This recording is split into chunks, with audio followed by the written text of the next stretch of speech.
pagi anak-anak. Apa kabar kalian semua? Mudah-mudahan kalian dalam keadaan sehat walafiat. Amin amin ya robbal alamin.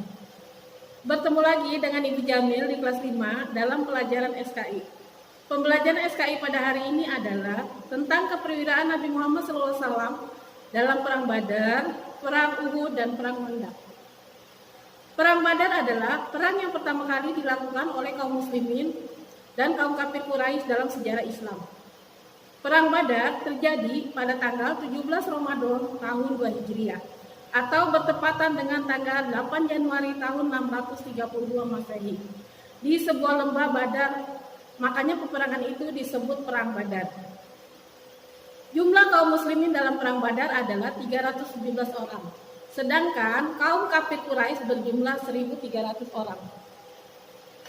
Pasukan Muslim dipimpin langsung oleh Nabi Muhammad SAW. Sedangkan dari pihak kaum kafir Quraisy dipimpin langsung oleh Abu Jahal bin Hisham. Kedua, Perang Uhud. Perang Uhud disebabkan karena kekalahan kaum kafir Quraisy dalam Perang Badar. Kaum kafir Quraisy menyiapkan 3.000 tentara untuk menghancurkan kaum muslimin.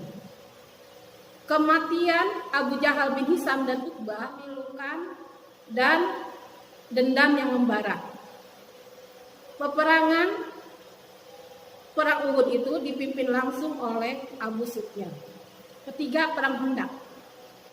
Perang dari beberapa golongan atau perkumpulan Ahzab, di antaranya kaum kafir Quraisy, Ghatfan, Bani Salim, Bani Asad, dan Bani Asyar.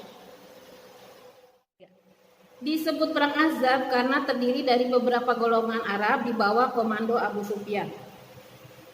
Pada tahun 6 Hijriah atau 628 Masehi pada bulan Zulqa'dah, berangkatlah Nabi Muhammad SAW dan kaum muslimin ke Mekah untuk melaksanakan ibadah haji.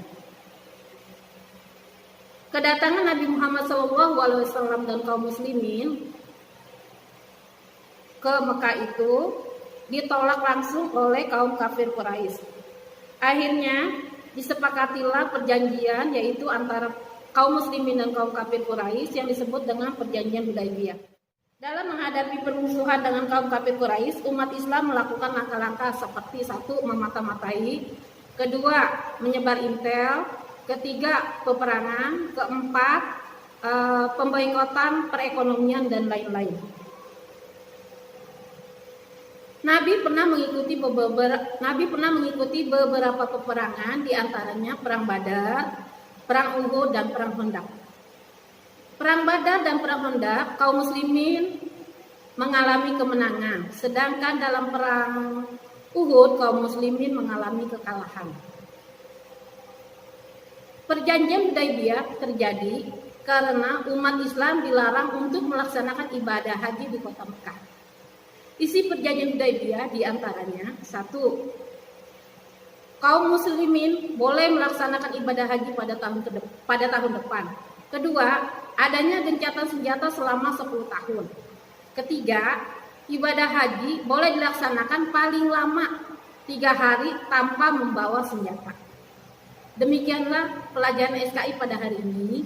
Mudah-mudahan bermanfaat bagi kalian semuanya. Ibu akhiri pembelajaran sampai di sini. Wassalamualaikum warahmatullahi wabarakatuh.